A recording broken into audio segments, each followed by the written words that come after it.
Bom dia, pessoal. Vamos iniciar mais uma live aqui agora. Vou chamar o amigo Felipe para a gente falar um pouquinho de reabilitação do ombro, pedir para ele se apresentar e a gente trocar essa ideia aí, conversar. Deixa eu chamar ele aqui, a gente bater esse papo.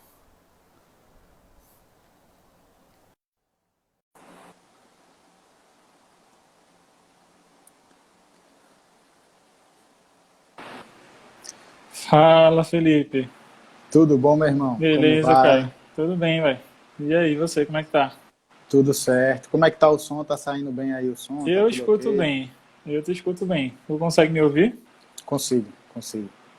Ah, maravilha então, velho. Tudo É, beleza. vou pedir que tu se apresente inicialmente, fale um pouquinho, né, da tua formação, tua experiência em relação à parte de ombro, como que tu chegou nesse tipo de trabalho, para a gente poder iniciar, tá certo? Ok. Lá Vamos lá, fica à vontade.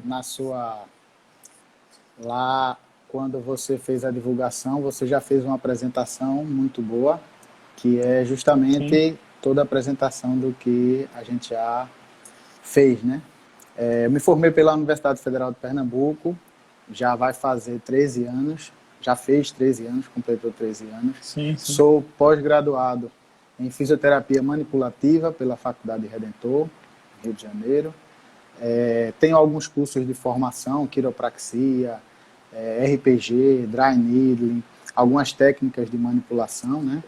E estou nessa área atuando já há 13 anos com a SOS Fisioterapia, sempre atuando nessa área de traumato-ortopedia e ministrando aulas e cursos há um ano.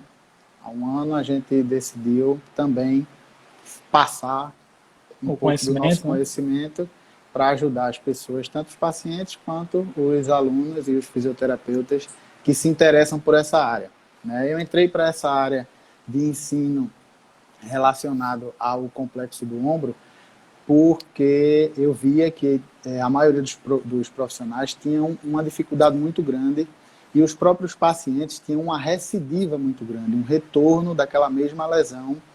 E por conta disso fui pesquisar e fui atrás de me especializar nessa área, porque via que havia uma demanda muito grande de profissionais que precisavam se tornar profissionais mais assertivos no tratamento do ombro, né? Sim, sim. Então, é por aí. Minha formação é essa e agora a gente está fazendo essa parceria, né, com você. Não. Quero primeiramente agradecer a você, Eu que agradeço, meu amigo. Uma honra aí. a todos da Rende Terapia pelo convite e por essa parceria que a gente vem fazendo, né? Sim, sim. E vamos falar hoje sobre a atuação fisioterapêutica justamente na região do ombro, né? E aí explica pra gente então um pouquinho aí como é que é o teu trabalho, como é que é o processo avaliativo, como o paciente chega para você lá na clínica, né, no SOS, como é que você faz o processo, desde o início até chegar na intervenção. Ok, normalmente a gente procura buscar fazer uma avaliação bem detalhada, tá? A gente inicia tudo por uma boa avaliação e essa avaliação ela tem que ser uma avaliação que vai direcionar o nosso tratamento. Não basta a gente pegar os... Quando a gente fala de ombro, a gente pensa logo nos testes clínicos, né? Aqueles testes que são testes muito bons, são testes que vão nos direcionar ao diagnóstico, aonde está a lesão, aonde está a dor, aonde está aquela inflamação. São testes que a gente faz e aprende durante toda a nossa graduação, porém eu não costumo Sim, chamá-los de testes especiais, porque eles não são testes que vão nos direcionar para a causa da disfunção, né?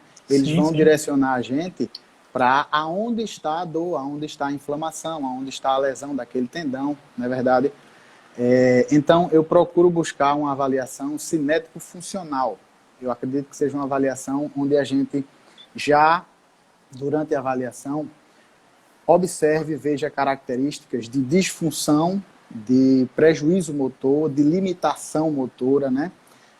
Eu me baseio muito nesse tipo de avaliação. Queria até mostrar para Certo. vocês, eu preparei uns slides, porque durante nosso curso a gente fala bastante sobre esse tipo de avaliação. Uhum. o diagnóstico anatomopatológico, que é o que a gente consegue com esses testes clínicos, é um diagnóstico importante. Mas o diagnóstico cinético-funcional é aquele que o fisioterapeuta precisa para direcionar e ser mais Exatamente. assertivo, né? Quando a Hoje em gente dia é o vai... que mais se fala, né? Essa questão de funcionalidade, buscar observar o movimento do paciente, o que é que ele consegue fazer, né? E aí, qual seria os Isso. testes especiais que tu faz? Qual deles? Poderia falar um pouquinho? Eu me baseio muito na discinese escapular, né? Certo? Quando a gente faz aqueles testes para classificar, aquela classificação clássica da discinese escapular, Sim, segundo sim. Kibler, né? Uhum. Aqueles testes, quando a gente faz, a gente já consegue observar e direcionar bastante nosso paciente. Vou dar um exemplo. A gente faz aquele movimento de elevação do braço, né, no plano anatômico, seguindo o movimento do plano anatômico no plano escapular, sem ser totalmente aberto nem fechado, né, entre a abdução e a flexão, a gente consegue observar disfunções e alterações. Vou dar um exemplo. Normalmente, quando a gente tem um lado lesado, o lado direito está com a lesão e o lado esquerdo não está.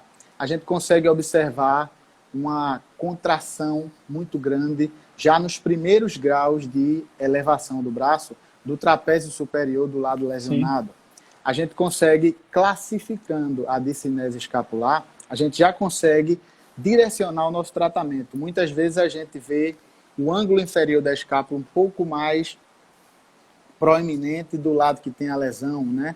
Quando Certo. essa discinese já é um pouco mais avançada, a gente vê até o movimento escapular diferente em um lado em relação ao outro. Com o conhecimento de anatomia que a gente deve ter, todo Sim. fisioterapeuta deve ter um conhecimento muito grande de anatomia, a gente já começa a desvendar e a saber qual estrutura muscular a gente vai trabalhar, baseado nesses movimentos. É o Sim. primeiro movimento que eu faço, tá? São os movimentos para a gente classificar a discinese escapular. Normalmente está muito interligado, tá? Eu gosto também de usar a biomecânica articular. A gente sabe que ela é muito complexa, a gente também Sim, sim. fala durante muito tempo sobre a biomecânica articular no nosso curso, mas, resumidamente, a gente sabe que de todas as articulações que fazem parte do complexo do ombro, nós temos algumas articulações que são os atores principais em determinados ângulos de abdução do braço, né? Então, se a gente tem uma disfunção, uma lesão, nos primeiros graus de 30, 40, 50, 60 graus de abdução, a gente já vai em determinada articulação, a gente já vai na glenumeral, a gente já vai na Sim. subdeltoideia, que são as articulações principais desses movimentos. Se isso já é a disfunção ou o déficit já for acima de 70, 80 até 100, 120 graus, a gente já vai para a escápula torácica, né? Então, durante esses movimentos, são movimentos simples, rápidos, que a gente precisa ser muito detalhista. Era um parênteses que eu queria fazer também, Sim. para todo fisioterapeuta prestar muita atenção nos detalhes da avaliação. Se você fizer uma avaliação bem detalhada, seu tratamento vai ser bastante assertivo, não é verdade? Com Então, certeza. quando a gente sabe cada grau de disfunção, de elevação do braço, aonde está a disfunção articular, isso já vai direcionar a gente para manipular, para fazer nossas atividades direcionadas naquela disfunção, não é verdade? Certo. Aí você encontrou a disfunção, qual seria os procedimentos que tu realiza? Terapia manual, Isso. cinésio, fala um pouco dessa parte. Uso bastante todas elas. Eu procuro me basear em objetivos de tratamento, né? Os objetivos gerais de tratamento. São aqueles objetivos que já são consenso, né?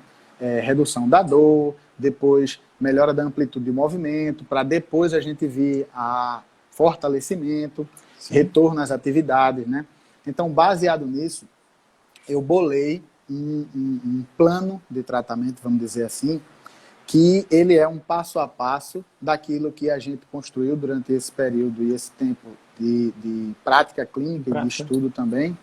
A gente se embasa muito na evidência, né? A gente tem que buscar também a evidência sem Já deixar ia de chegar lado nesse ponto já já. isso. A evidência científica ela é primordial. A gente vai ser muito mais assertivo se a gente for atrás do que tem evidência, do que tem publicado, do que se for somente atrás da nossa prática clínica. A gente não pode Perfeito. deixar de unir os dois, na verdade. É Então, verdade. baseado nisso, antes de iniciar os exercícios, eu sempre costumo fazer o início do meu tratamento do protocolo para o ombro, na maioria dos casos, quase todos. Logicamente que de caso para caso a gente vai modificar um pouco, porque cada paciente vai ter a sua individualidade. Sim, Mas eu sim. sempre inicio pela coluna cervical, tá? Eu inicio um conjunto de ações que eu faço para a coluna cervical, eu chamo de combo da coluna cervical, que vai até a coluna torácica também. Eu Certo. costumo fazer uma tração cervical, e aí nessa tração a gente já começa a observar as limitações, né, cervicais. A gente sabe que toda a inervação dessa região do complexo do ombro vem dessa região. Então a gente traciona a cervical, faz movimentos respiratórios, né, tentando mobilizar toda essa cadeia inspiratória para preparar o nosso paciente para o tratamento, né? E nesse combo cervical, eu faço também manipulações vertebrais. Como eu Certo. tenho o curso de quiropraxia, eu também Uhum. faço. A minha formação foi toda na universidade, baseado no Maitland também. Eu utilizo bastante Maitland, principalmente em coluna cervical, por ser mais Uhum. detalhista, né? É algo muito minucioso. Sim, A gente sim. tem que observar o risco em relação ao benefício. E na cervical a gente sabe que a gente tem riscos. Com Eu queria certeza. até chamar você para essa discussão, por você Ah, ser um claro, claro. osteopata, você é uma pessoa que ministra cursos relacionados à Sim, terapia sim. Terapia manual, é manual. osteopata. E assim, em relação à coluna cervical, quando você vai abordar pacientes, Uhum. você também atende muitos pacientes que são esportistas, que são de Sim, sim. crossfit. O que é que É, você mais recomenda de manipulação cervical? Quando a gente fala de terapia manual e a manipulação, a gente primeiro tem que ter certeza se esse paciente pode receber a manipulação. Então, por exemplo, verificar as bandeiras vermelhas ou amarelas, né? Ou seja, as contraindicações relativas ou absolutas, se esse paciente apresenta alguma. Então, se ele tem alguma compressão da artéria vertebral, artéria vértebra basilar, que leva sangue para a cabeça, se ele tem algum tumor, se ele já teve alguma fratura local, que isso vai inviabilizar, né? Vai impedir que eu possa fazer essa manipulação local. O paciente que já tenha tido algum histórico negativo de manipulação, então ele vai ter medo, né, de receber essa manipulação, ou ele já te Verdade. pede na consulta, ele chega, ó, por favor, não me estrala. E aí a gente tem que ter cuidado com isso e respeitar o que o paciente pede. Como você estava falando aí da ciência, né? Então na PBE a gente tem o tripé, então a gente tem que levar em consideração a melhor evidência disponível, tem que levar em consideração a expertise do profissional, mas também o paciente, né, o desejo dele. Então se ele te pede Isso. assim, ó, não faz, então você evita. Fora toda a parte que você vai avaliar, fazer a palpação dos tecidos, ver se tem alguma relação realmente articular. E pode não ser necessariamente articular, pode ser uma tensão muscular, pode ser só uma Isso. questão neural e aí entre as partes de mobilização neural, né? Tem outras técnicas que você pode utilizar. E quando a gente pensa em terapia manual, às vezes se associa muito à questão manipulativa, os estralos. E a gente sabe que tem muito mais do que isso para a gente fazer, do ponto de vista É. de terapia manual. Agora eu não estou te ouvindo, Filipe. Ah, agora eu estou Melhorou? te ouvindo de volta. Pronto.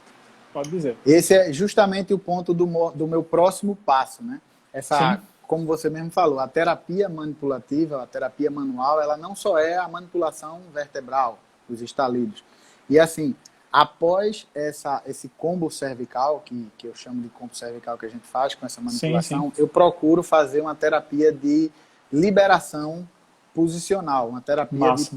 de liberação ou de inibição posicional, como chamam, né? Sim, Quando a gente não consegue fazer essa terapia de liberação e de inibição posicional, eu também costumo fazer a terapia de liberação miofacial, porque muitas vezes, antes da gente levar o nosso paciente para os exercícios, a gente precisa prestar atenção nas regiões que a gente tem de muita tensão, sim, de sim. muita rigidez. E se a gente liberar isso antes, preparar o nosso paciente para os exercícios, ele vai executar de uma maneira bem mais terapêutica, né? O exercício, se a gente for Com bem certeza. executado, ele é curativo, né? E assim, baseado no que você falou, durante o curso eu demonstro alguns trabalhos, algumas evidências, alguns artigos. E eu tenho um artigo muito Massa. interessante. Tudo que a gente for falando aqui, depois eu vou mandar para Eduardo. Quem tiver interesse pode pedir a ele a Pode capinha dos falar com a gente que a artigos. gente manda os artigos tudo. Isso, eu tenho um artigo que é um guideline sobre avaliação cinético-funcional, vou mandar para você. É Massa. muito interessante, a gente se baseia, toda a nossa avaliação do nosso curso, baseado nesse artigo. E terapia de liberação posicional também tem um artigo muito interessante, que ele observa dor, força muscular e amplitude de movimento. E depois, a conclusão desse artigo é que em todos esses 3 aspectos houve uma melhora muito grande do paciente. Por isso que também eu utilizo, né? Mas como você falou, os 3 pilares da evidência, tem paciente que a gente não consegue fazer uma terapia de liberação posicional, de inibição posicional tão bem feita, porque o paciente está muito tenso, o paciente não consegue relaxar totalmente. E era outra vez que eu ia lhe chamar, porque eu sei que você também é um professor de excelência nessa área de ventosa terapia. E assim, eu utilizo também bastante ventosa.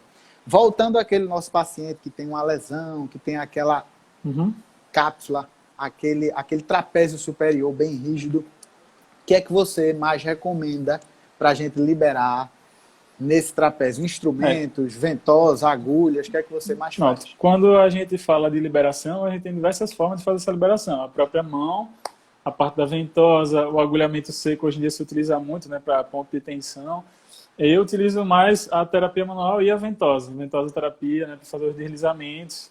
Claro, eu vou graduar essa pressão, né, da ventosa em relação ao paciente, né, a sensação que ele tem, mas geralmente a gente vê bastante a resposta positiva do ponto de vista clínico. Embora se tenha muita discussão também a questão da evidência em relação a isso, utilização não.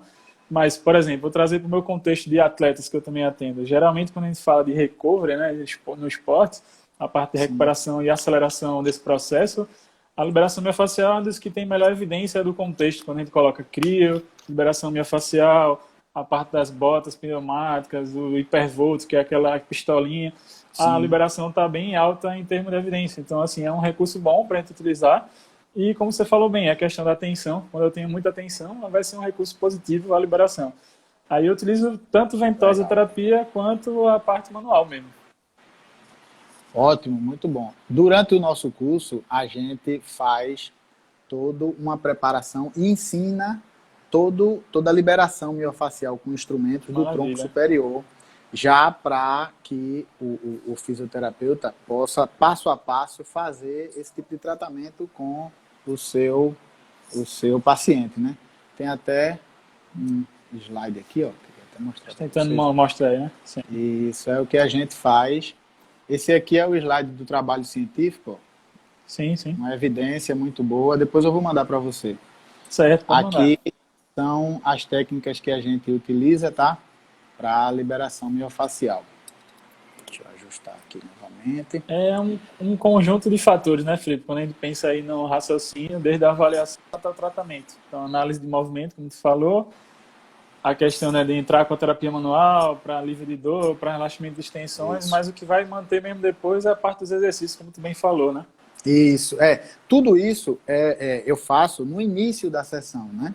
O paciente muitas vezes chega para a gente depois de uma imobilização muito grande, depois de uma cirurgia, às vezes está com um edema, o paciente está ali com a rigidez naquela articulação. Então, você chegar, pegar o paciente e já ir direto, pegar um bastão, botar na mão dele para ele levantar, botar um elástico, isso tudo não vai ser muito agradável para o paciente e também ele não vai ser... o exercício não vai ter o poder terapêutico que terá se a gente fizer essa preparação. A partir dessas técnicas de liberação miofascial, eu vou para mobilização articular mesmo da articulação do ombro, tá? Eu baseio muito as minhas técnicas de manipulação e mobilização articular. Tem várias técnicas, como a gente já falou aqui, quiropraxia, Soyer, Maitland, são técnicas muito, muito importantes que a gente usa elas. Porém, eu costumo basear a minha manipulação nos princípios de Kaltenborn, da lei do côncavo e do convexo, né? Porque a gente quer que aquela articulação, dando um exemplo na articulação glenohumeral, né? A gente quer que ela fique numa posição close packed, que a gente chama. Quando ela está fora da posição, é o loose packed, né? E assim, a gente observando os micromovimentos, observando a artrocinemática, a gente consegue levar essa articulação a ter um movimento mais livre, mais harmônico. Isso já é o diferencial na hora de você fazer o exercício com o seu paciente. Às vezes você tem um ombro que ele está muito próximo, o húmero, do espaço subacromial do acrômio aqui. Tem uma pressão muito grande ali dentro. Então, a gente aliviar isso durante uma manipulação é importantíssimo para que ele venha a desenvolver os exercícios, que é o principal, como a gente já estava falando, da terapia, da fisioterapia, né, do tratamento dele, é o exercício físico, é o exercício terapêutico.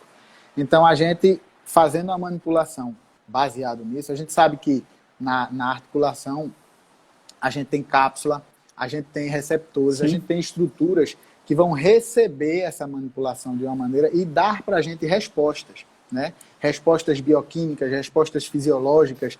Essas respostas que a articulação vai nos dar são respostas muito interessantes, que a gente vai ter esse retorno biologicamente do paciente, né? Bioquímica, fisiológicas, essas respostas são interessantes para que a gente tenha esse acoplamento correto da articulação e aí sim o paciente começa a desenvolver os exercícios de uma maneira bem correta.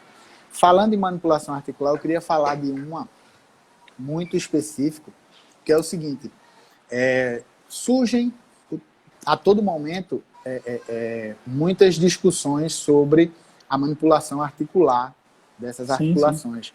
E surgiu recentemente uma discussão sobre a manipulação da articulação escápulo-torácica. Por ela não ser uma articulação verdadeira, ela não tem essas estruturas que a gente acabou de citar, né? As estruturas, os receptores, a cápsula articular. Sim. Como ela não tem essas estruturas, ela não vai produzir a resposta que a gente quer quando a gente faz essa manipulação. A gente não vai querer que ela tenha o close packed, né? Ela é uma articulação diferente. Então, surgiu essa discussão. Poxa, a gente aprende a fazer aquela manipulação articular na articulação escápulo-torácica. Será que isso é válido? Será que isso funciona? Será que isso tem alguma evidência realmente? Será que funciona? Então, assim, o que eu queria deixar para vocês, porque muita gente veio me perguntar isso também, e como é uma pergunta frequente dos alunos, dos fisioterapeutas, eu queria botar isso para vocês. O importante da gente fazer essa manipulação e essa mobilização da escápula torácica é porque os objetivos que a gente quer atingir são diferentes, tá? A gente procura dar liberdade à escápula. A gente procura fazer com que a escápula ela se movimente livremente. E a gente sabe que a escápula é um osso arrodeado de músculo. Então, muitas vezes ali temos músculos que estão muito tensos, muito retraídos, segurando o ângulo inferior, segurando a borda medial, músculos que a gente precisa liberar antes de fortalecer outros, né? Então, essa mobilização em 8 que a gente faz, essa tração da escápula, mobilização, simulando os movimentos que a escápula vai fazer e, ao mesmo tempo, dando liberdade a ela, tá? As pessoas gostam muito de prender e segurar a escápula, né? Em alguns momentos ela tem que ficar estável, mas normalmente a gente quer dar liberdade para ela ter esse movimento, não é verdade? Se a gente queria deixar isso. Se a gente pensa na própria região torácica, não só agora a escápula torácica em si, mas estava falando de ciência, evidência, por exemplo, para cervicalgias, para problemas mais superiores, tem bastante evidência a manipulação torácica. Na verdade, você vai para o guideline de cervical, não sei se tu chegou a ver ele, é recomendada a manipulação torácica, inclusive. Isso, nesse combo cervical, a gente faz, o segundo passo seria a mobilização torácica. A gente pulou porque foi falando de liberação, né? Sim. Mas a manipulação torácica ela é muito importante. Principalmente a gente tem muito aqueles pacientes que são mais cifóticos, né? Aqueles pacientes que quando já entram na clínica a gente já vê que o ombro é mais protruso, a palma da mão está voltada para trás. Nesses pacientes eu gosto de fazer uma liberação miofacial muito grande nessa parte de peitorais, peitoral menor, peitoral maior, justamente porque eles têm uma cifose maior, e manipular a torácica. Manipular a coluna torácica, o risco é baixíssimo e tem uma eficácia muito grande, né? Todo protocolo de recuperação e reabilitação de ombro, a gente passa pela cervical e torácica, né? Normalmente utilizo as técnicas que a gente já falou aqui, né? Quiropraxia, o próprio Maitland a 60 graus, dando aquela... Tudo vai depender de paciente para paciente, mas sim. Excelente aí essa sua posição. Outro tipo de manipulação que eu gosto de fazer com o meu paciente antes de iniciar os exercícios é a automanipulação. Existem alguns pacientes que eles, como você mesmo disse, eles chegam e têm aquele medo da manipulação, né? Então eu procuro botar ele para fazer pós-operatório, pacientes que têm edema, pacientes que estão com dores agudas, fazer aquele movimento de pêndulo, colocar o braço sobre uma mesa e com o movimento do tronco para frente, ele vai deslizando o braço para frente e para trás. Isso facilita bastante o nosso trabalho, dá ao paciente essa consciência do movimento, né? E aí ele já vai começando a deixar você trabalhar melhor, né? Tem uma mobilização que eu gosto muito de fazer. Normalmente os pacientes que têm lesões de ombro têm um déficit muito grande para rotação interna. E tem uma manipulação que você deita o paciente de lado e ele mesmo faz uma mobilização para ganho de rotação interna. Interessante, sim, bom demais, a gente ensina isso no nosso curso também, tá? Então, assim... Inclusive, esse tipo de movimento está respaldado. Isso, exatamente. Cientificamente, esse movimento de rotação interna.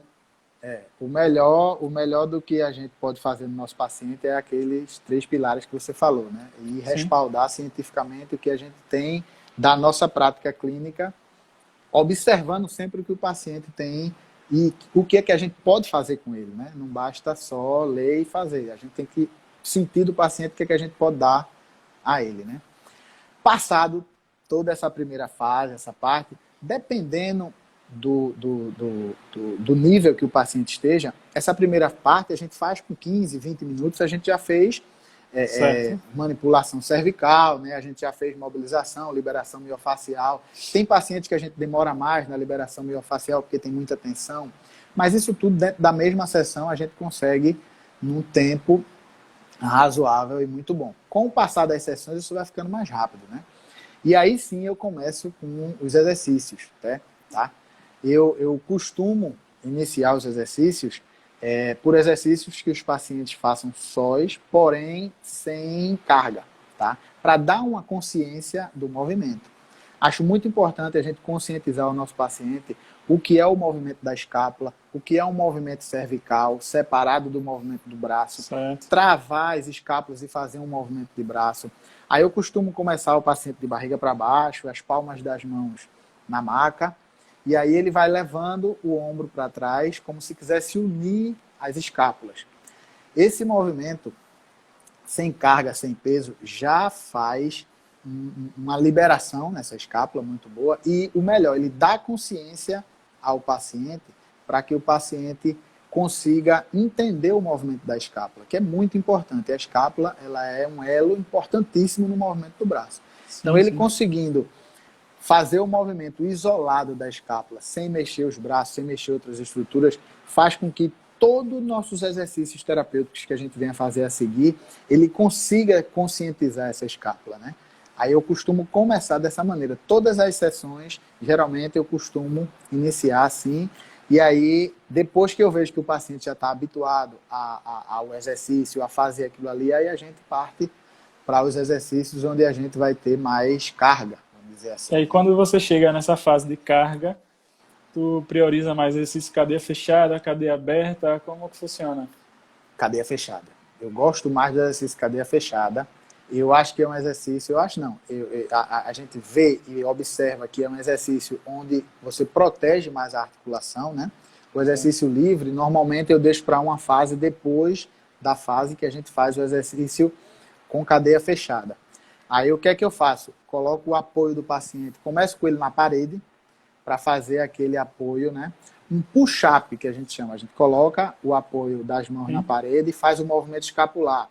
Sempre orientando o paciente a manter os cotovelos bem retos, bem rígidos, para manter só a escápula. Descarregando o peso do corpo em pé, porque aí você vai ter uma descarga muito pequenininha, né? Para depois a gente passa para uma posição inclinada, mas ainda em cadeia fechada, né? Com a mão ou o cotovelo apoiado na maca, e aí ele com os joelhos também apoiados a princípio, depois é que a gente vai aumentando esse nível de carga, né? Depois que ele tem essa consciência, porque quando a gente coloca o exercício em cadeia fechada, a gente evita que ele faça movimentos errados.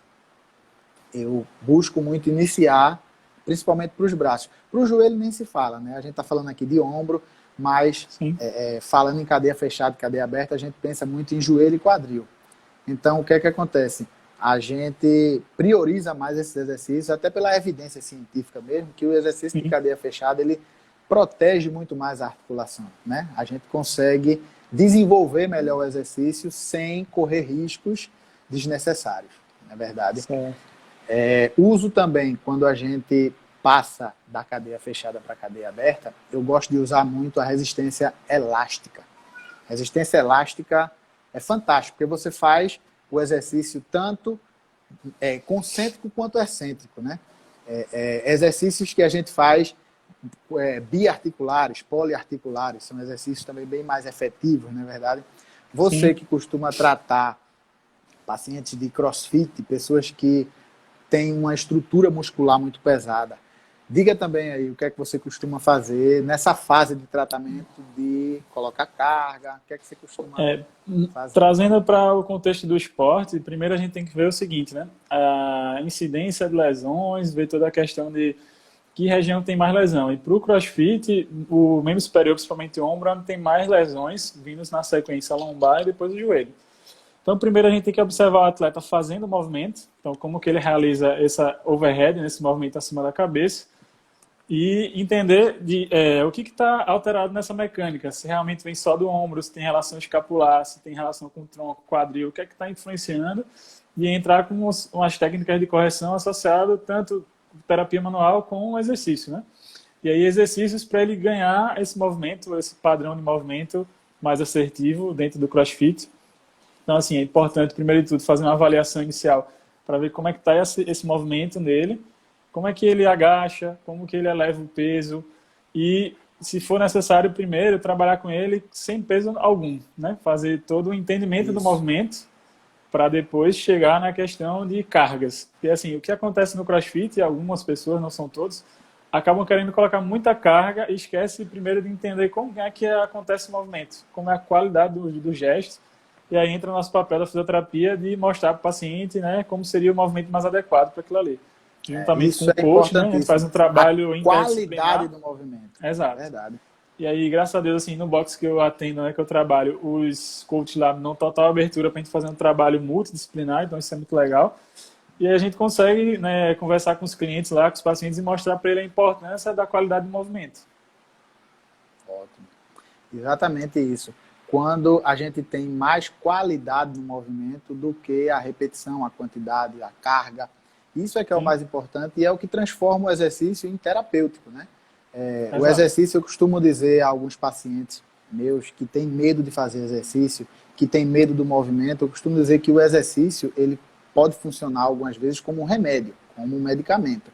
Então, se você errar na dose, se você colocar uma dose exagerada, você vai ter um prejuízo. O remédio não vai fazer um bom efeito, ele vai fazer um efeito ruim para você. Mesma coisa no exercício. Você estando bem orientado com o seu exercício, você vai fazer com que o exercício trate você e não que lesione você, não é verdade? Sim. O CrossFit tem muito disso. Eu gosto muito do CrossFit, porque o CrossFit, ele bem feito, ele bem orientado, ele é uma excelente atividade. Né? Isso, uma excelente atividade que, ao invés dele se tornar lesivo, ele passa a ser curativo. Né? Porque se cria aquele mito, né, Felipe? Se cria aquele mito de que o CrossFit lesiona. Porque geralmente quando o pessoal vê vídeo, vê aqueles atletas de elite, os caras que competidores, a gente tem que saber muito bem que quando se fala de esportes, a gente tem dois tipos de situação. Tem o praticante da atividade e tem o atleta de alto nível. São coisas completamente diferentes. Aquele cara que busca por saúde é uma coisa e aquele que vai competir, vai fazer as provas, é outro nível, né? É verdade. Inclusive, todo atleta profissional, todo atleta de alto rendimento, ele, logicamente, que ele vai se preocupar menos com a lesão e vai se preocupar mais com o objetivo dele, com a performance, né? Então, muitas vezes, a gente, quando pega um atleta de alto nível, a gente não pode corrigir tanto o gestual do exercício dele, porque senão a gente vai perder performance, né? Infelizmente, é assim que funciona. Então, nesses atletas, como você mesmo disse, a gente não pode se basear neles para dizer que um esporte ou uma atividade é lesiva, porque praticamente todo atleta vai ter dor e vai ter lesão, não é verdade? Mas então, se cria uma cultura, isso. Se cria uma cultura em cima disso. Verdade. Aí, baseado nisso, temos aqui alguns alguns exemplos, vou mostrar para vocês, tentar mostrar para vocês de alguns exemplos que a gente tem de alguns exercícios que eu gosto muito de fazer na minha prática clínica. Ver se dá para ver aí direitinho. Acho que dá. Pelo Instagram, a gente não consegue colocar os slides aqui para vocês, mas filmando assim dá para ver. Isso aqui é uma sequência que a gente faz para exercícios escapulares, são exercícios que eu gosto muito de fazer, iniciando com ele na parede, como aquela letra C aqui em cima, né? Depois ele aqui na maca sem carga. Esse exercício aqui a gente também depois pode colocar cargas, elásticos, a gente pode colocar eletroestimulação para melhorar o recrutamento do trapézio, fibras ascendentes. Logo, logo a gente vai falar do trapézio aqui, que tem particularidades muito, muito legais para a gente discutir sobre eles. E aí a gente vai para a descarga de peso, só que com os joelhos apoiados, né? Depois a gente pode fazer, como está fazendo aqui, ó, que ele está apoiado com os pés. Depois a gente passa para elástico, resistência elástica. Pode ver que é um senhorzinho que está fazendo e ele consegue fazer porque ele foi bem orientado para fazer. Não é verdade? Esse exercício de cobra, que é o que a gente estava fazendo. Sim, fale aí, diga aí. Não, eu queria dizer, isso é fundamental, né? Boa orientação. Porque os pacientes muitas vezes chegam sem noção alguma, né? Aí a gente vai, coloca pesos aqui, a gente coloca fez, que aqui, quando a gente faz essa atividade, o exercício de cobra, que a gente chama, solicitar ele a aproximar as escápulas, a gente pode priorizar as fibras ascendentes do trapézio em detrimento de romboides e outras estruturas que talvez já estejam mais tensionadas. O trapézio está muito tenso.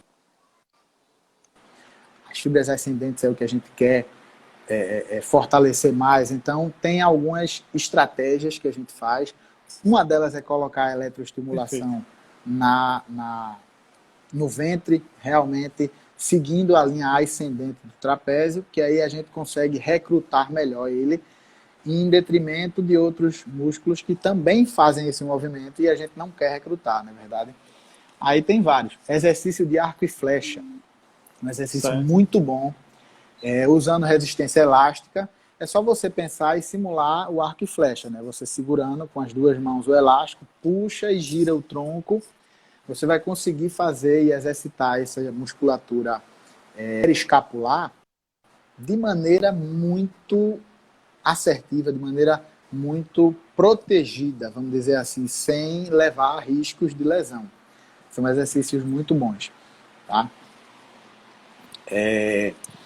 Quando eu faço esses exercícios, primeiro, os exercícios escapulares, como eu estava dizendo, que são exercícios que a gente dá essa consciência, são exercícios que a gente procura mobilizar a escápula. Eu acho eles muito importantes, por isso que eu começo com eles, até o paciente estar bem orientado fazendo eles. Para daí entrar em exercícios de fortalecimento de manguito rotador, né? Rotadores internos e externos, que também é muito importante. Só que a gente vê muito na nossa prática, o que é que a gente vê bastante. O paciente chega, assim que chega, o fisioterapeuta leva logo o paciente a fazer rotação interna, rotação externa, bota logo o paciente com bastão para levantar e abaixar. O exercício é ótimo, o exercício é muito bom, o exercício ele é o fundamental. Mas se a gente não preparar e não fizer com que o nosso paciente tenha essa consciência de como fazer o exercício, termina que o exercício não se torna curativo, né? Não se torna terapêutico.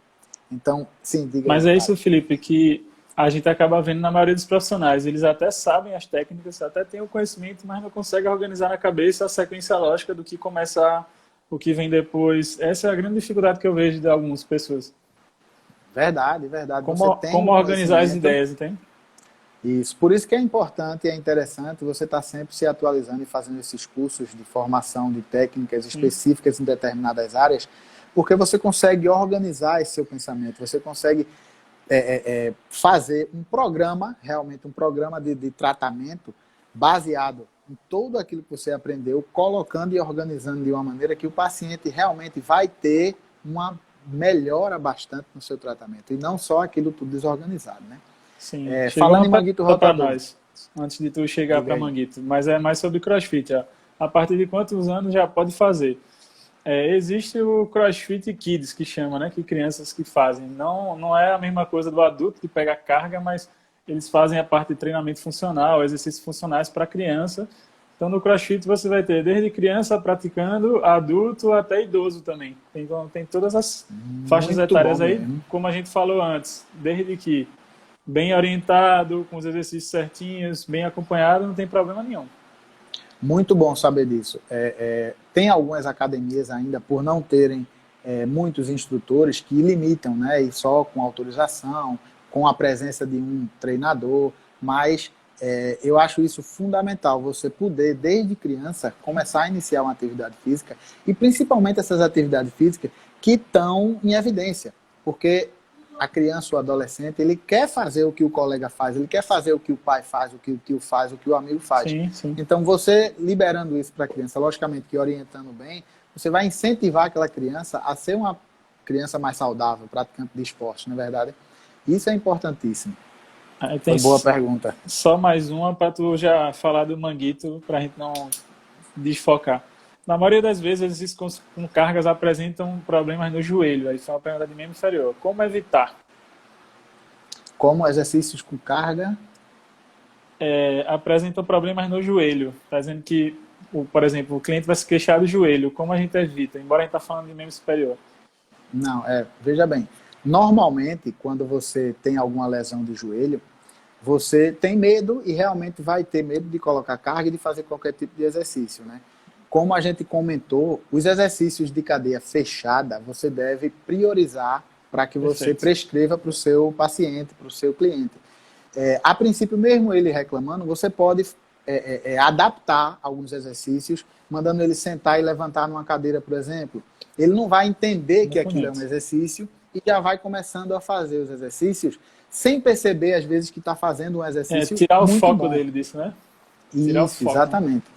Depois que você está fazendo vários exercícios de cadeia fechada, que são os que realmente protegem mais a articulação, você pode colocar pesos no seu paciente, colocar carga, até para fazer exercícios sem ser de cadeia fechada. Mas, a princípio, o ideal é que você inicie dessa maneira, que ele vai começar a aprender a fazer melhor o exercício, e quando for fazer exercícios de cadeia aberta, já vai estar bem orientado, já vai estar mais fortalecido, e aí vai fluindo bem melhor, não é verdade? Já que ele falou de joelho, só para a gente fechar e voltar para tu falar do manguito rotador, a gente lembrar também de avaliar quadríceps, avaliar a parte de glúteos, rotadores externos, que a gente vê que tem muita relação com disfunção de joelho.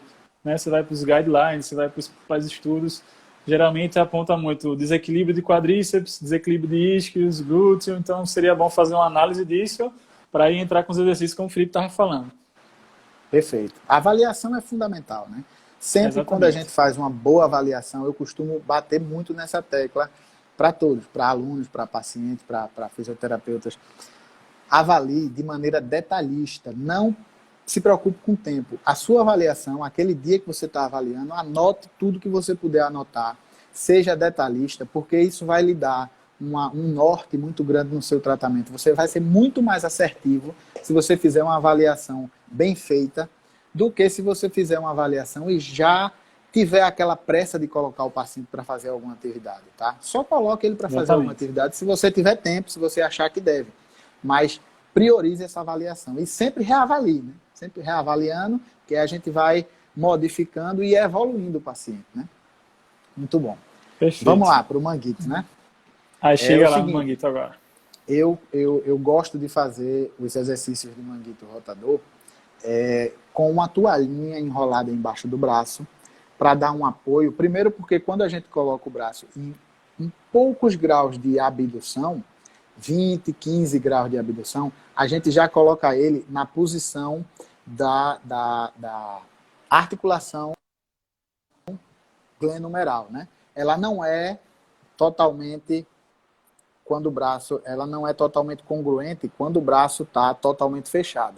Ela é um pouco voltada para frente, essa cavidade glenoide ela é um pouco voltada para frente e ela é um pouco aberta. Então, se o braço tiver em pequenos graus de abdução e de flexão, você consegue dar mais liberdade de movimento, evitando que haja impacto, evitando que haja qualquer tipo de lesão durante esse atendimento, né? Então, coloca essa toalhinha embaixo do braço, bota o braço com poucos graus de flexão e de abdução e vamos lá para resistência elástica. Sempre começa com resistência elástica, paciente em pé, tá? Depois você pode colocar o peso para fazer com ele deitado também. Mas esse início eu costumo fazer dessa maneira. Tem também 2 tipos de exercícios que eu acho fantástico para quem tem síndrome do impacto, para quem tem aquela aproximação da cabeça do húmero com o acrômio. Para quem quer aliviar essa pressão. Logicamente que a gente vai fazer isso com manipulação, com várias coisas, mas se você fizer um exercício que ajude a reduzir, a rebaixar essa cabeça humeral, tá? Geralmente pacientes que têm síndrome de impacto, eles têm aquele sinal de Shug, que é um sinal quando você vai fazer a abdução, você eleva o ombro, aproximando o húmero, deixando o húmero muito próximo do acrômio. Você fica com a tensão muito grande em trapézio superior. Esse sinal é bem comum em quem tem síndrome de impacto. Então, como é que a gente vai fazer exercícios para evitar isso? Tem 2 tipos de exercícios, vou mostrar aqui para vocês, vou ver se vocês vão conseguir enxergar. Vê só, vou virar aqui. Você pode fazer o exercício de rotação externa. Isso aqui é um videozinho, tá um pouquinho, vou tentar aproximar. Vê, aproxima mais. Não sei se a galera tá conseguindo ver. Para mim aqui tá Fica meio um pouco tremido. embaçado, né? Vamos lá. Infelizmente, pelo Instagram é assim. Vê essa maneira que essa moça vai fazer esse exercício. Ela vai fazer a rotação externa e vai elevar o braço. Olha primeiro a moça, olha primeiro a mulher. Isso, ela faz uma rotação externa e vai fazer uma elevação. A câmera tá trêmula, o pessoal tá falando. Não sei se estão conseguindo ver. Dá para ver? Uma pena. Vamos fazer de novo. Tenta de novo, Felipe.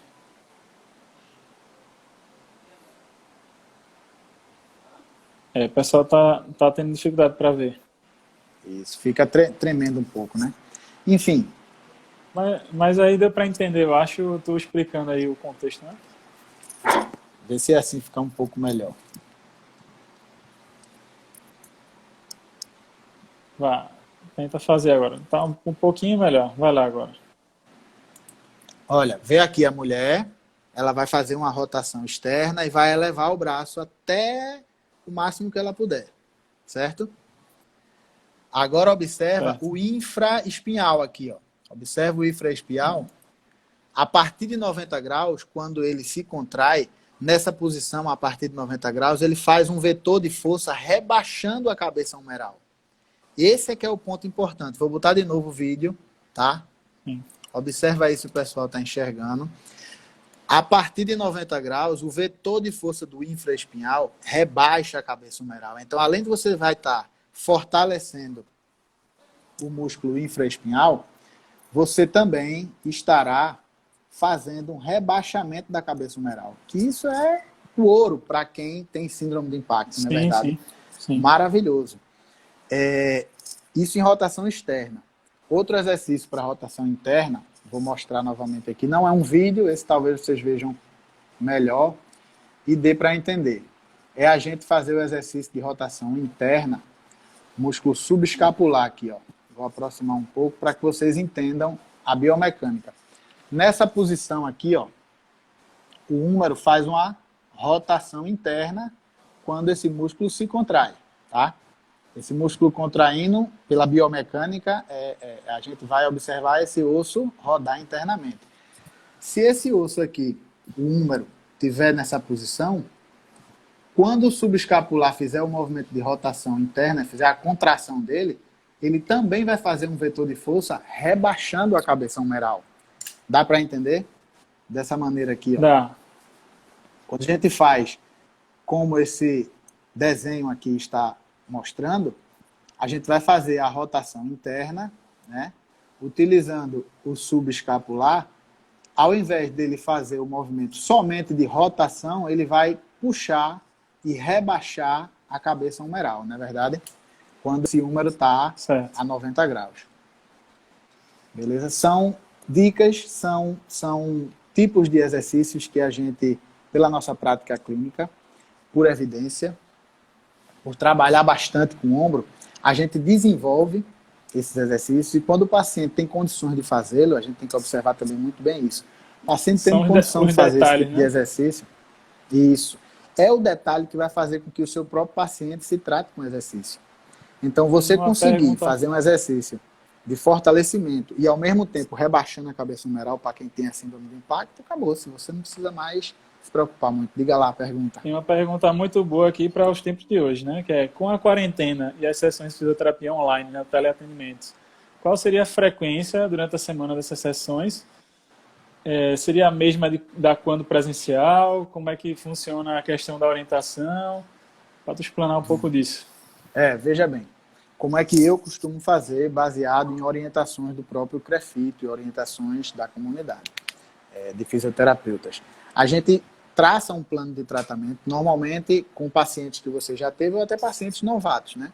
Você pede para avaliar um paciente via teleatendimento é um pouco mais difícil, você precisa de um pouco mais de tempo, o paciente precisa se filmar, né? Você fazendo todos aqueles testes no paciente. Você não vai estar tocando, mas Sim. dá para você conseguir observar muita coisa. Não é a mesma coisa, mas dá para você conseguir observar. A avaliação é bastante importante que ela seja pessoal. Não podendo, nós estamos em tempo de quarentena, então vai dessa maneira. Aí, baseado nisso, a gente vai traçar um plano de tratamento para que o paciente comece a fazer esses exercícios em casa e nas primeiras sessões ele vai fazer você olhando e orientando, tá? Depois que você observar que ele consegue fazer bem direitinho, depende de paciente para paciente. Tem paciente que já é praticante de atividade física, tem paciente que já tem essa aproximação com o exercício. Então ele vai conseguir desenvolver sem muito erro o exercício e aí você vai monitorar. Uma vez por semana você pede para ele entrar em contato com você e aí você vai refazer os exercícios com ele, observar se ele continua fazendo bem e aí prescrever outros e vai evoluindo, né? Eu costumo fazer assim, uma vez por semana. Quando eu vejo que o paciente é muito idoso, quando eu vejo que o paciente ele não tem como é o nome? Essa aproximação, essa afinidade com o exercício, eu costumo orientá-los nas primeiras 3, 4 sessões. Todas as sessões a gente faz um vídeo, a gente orienta, a gente costuma modificar o gestual se ele estiver fazendo alguma coisa errada, e aí vai. Então, vai depender de paciente para paciente, tá? E aí a maneira de cobrar isso é que vai ser diferente também. Se você está ali exclusivamente se dedicando a orientá-lo, você vai cobrar toda vez que você fizer isso, tá? Sim. Quando você traça um plano e o paciente faz, e só na outra semana ele vai falar com você, então você vai cobrar aquele valor por aquele plano de tratamento, por aquela sessão, e depois você só vai cobrar novamente quando você for fazer novamente uma nova sessão com ele, na verdade. E os acompanhamentos que você vai ter de conversa de WhatsApp, isso aí vai de pessoa para pessoa, mas normalmente eu não cobro por uma dúvida aqui e outra ali, tá? Isso aí é o que eu normalmente trabalho dessa maneira. Acho que respondeu bem. Vê se tem mais alguma coisa.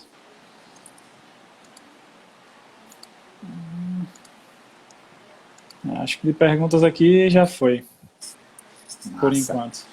Vamos falar um pouco do trapézio. Eu queria falar um pouco do trapézio.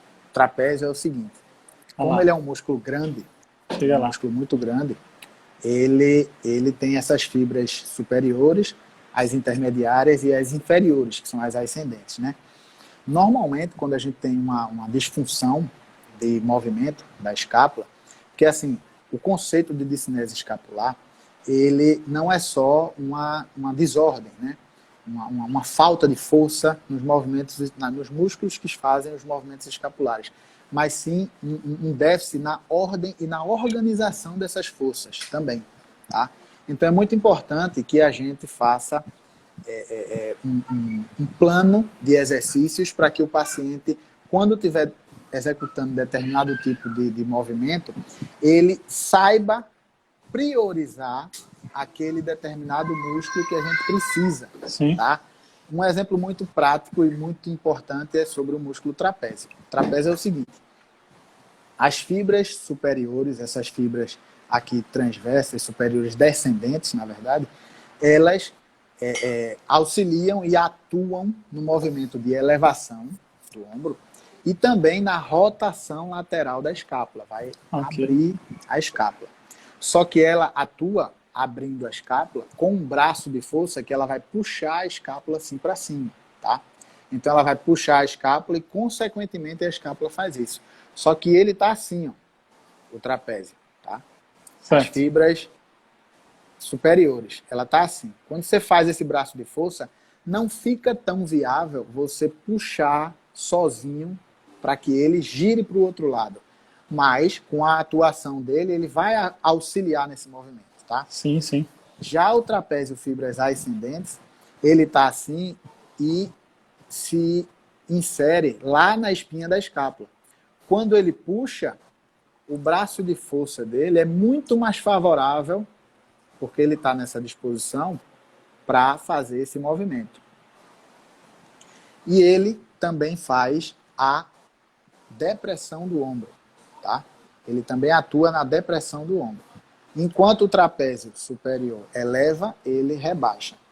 Então, o que é que eu costumo falar para os meus pacientes? Para que ele conscientize esse movimento e, quando ele fizer uma abdução, um movimento que vai exigir essa rotação lateral, essa rotação superior da escápula, para que ele priorize as fibras ascendentes, que é o que a gente quer. É o que tem o melhor braço de força para fazer isso. E não essas fibras superiores.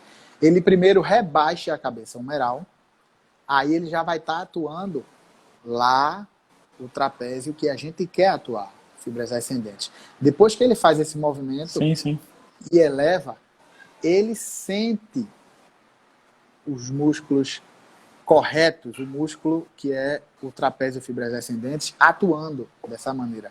Se você deixar o braço numa posição neutra, a tendência quando você abre é que ele vá subindo. E isso é prioritário do trapézio fibras superiores.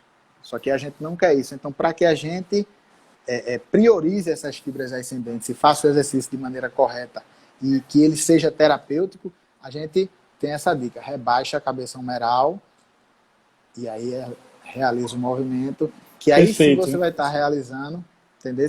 Gosto muito de dar essa dica. Só para te avisar, Felipe, temos 1 minuto e 50 para terminar essa parte. Acho que vamos ter que fechar e abrir de novo. Passa rápido o tempo. Vamos fazer... Mandar um abraço para meu amigo Manuel. Manuel, um abraço, isso. Manuel. A parte final do tratamento, a gente já está na parte final do tratamento, né? Se não der tempo, a gente volta. A parte final do tratamento é justamente levar o paciente a fazer o gestual do movimento, né? Dele enquanto pessoa e profissional.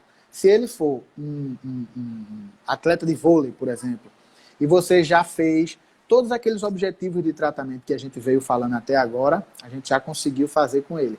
Então, essa fase final, às vezes, ela é muito desprezada pelos fisioterapeutas. E a gente não pode fazer isso. Pelo contrário, a gente vai imitar o gestual do sacador. Ele é um sacador de vôlei. Então, vamos lá. Coloca elástico na mão dele, levanta a bola e manda ele cortar. E você vai tentando fazer com que ele corrija o movimento até que ele faça o movimento de uma maneira que não seja lesivo.